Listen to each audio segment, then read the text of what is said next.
I arrived on the 5th of December 1968.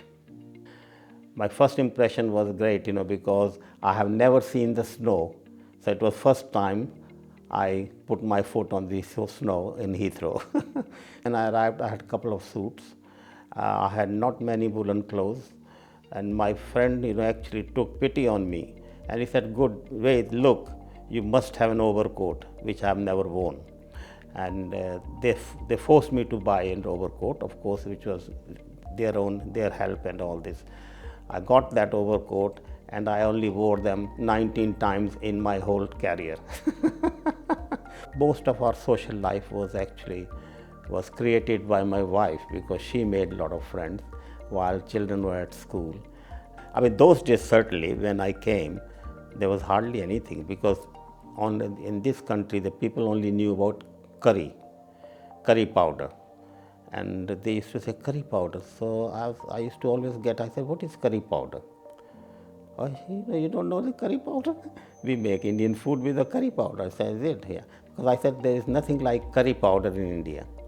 We have all different herbs and stuff, and they are all mixed up and put into the food or in the preparation of the food.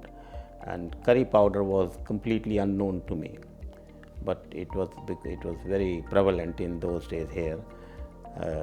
So really, of course, you missed in it, because when I stayed in hospitals and all that, it used to happen that you would, after about 4 or 5 days, because and the other thing was, the English food was those days very bland food.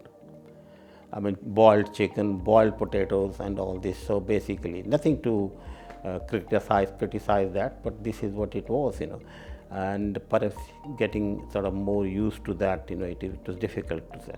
And I remember my first lunch in Manchester Royal Infirmary.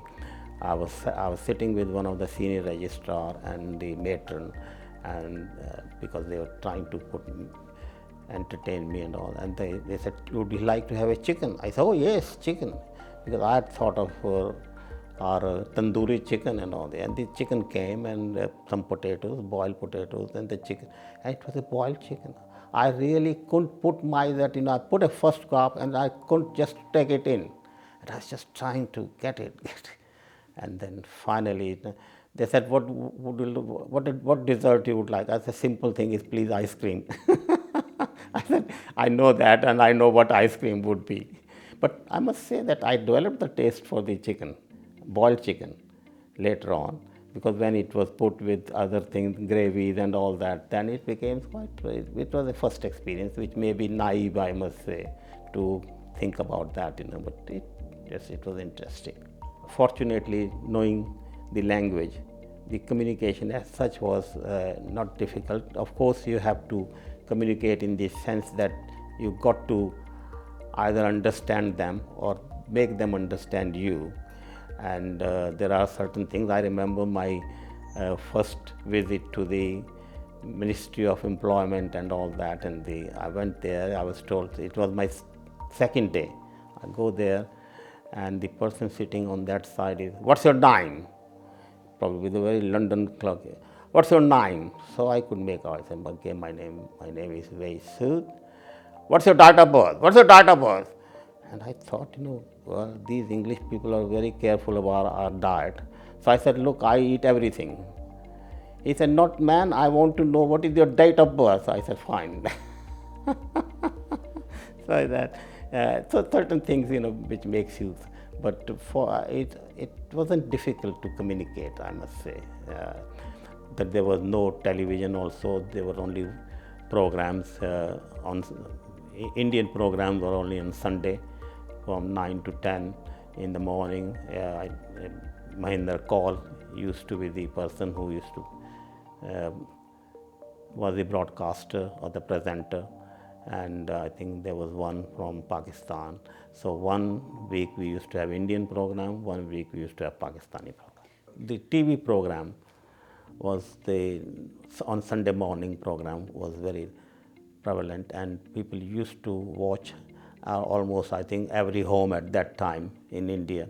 Indian or Pakistani home were all busy in watching the TV, and the TVs were all black and white. So basically, we never knew who they are, what they are. It was just a black and white program, but it was very nicely presented. The entertainment used to be really because they will tell us a couple of sort of things, about the news and all what is happening here.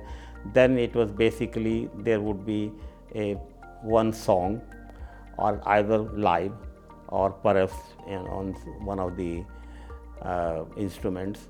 But and there used to be some of the music directors and songwriters and singers used to come, and they will put their play on the Sunday.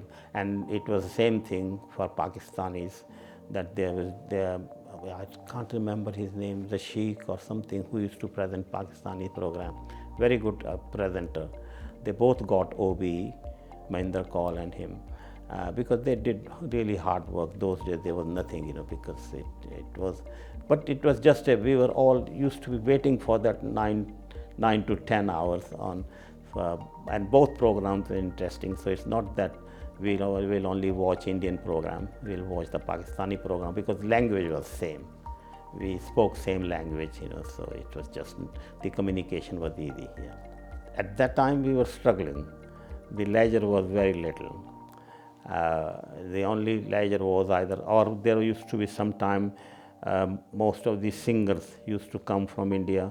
I mean, most famous those days was Jagjit Singh, and he used to perform even in Leicester. Leicester was our nearest place where we would go and see. Sonu Nigam came once to Nottingham, and he performed pretty well. But mostly, I've seen most of Jagjit Singh's program in London and in Leicester. You see, I think that those days, it was always the object and the aim of the person that he will go back. Now, it's a very vicious cycle. When you come here, you just are alone, or you are just with your wife and all, and then you make this your social life, and as it expands, and then you have the children. When they start going to school, they are involved in that, and it's not only that you are going for yourself, you have to look after, see what is their interest and what they want, and it ties you up.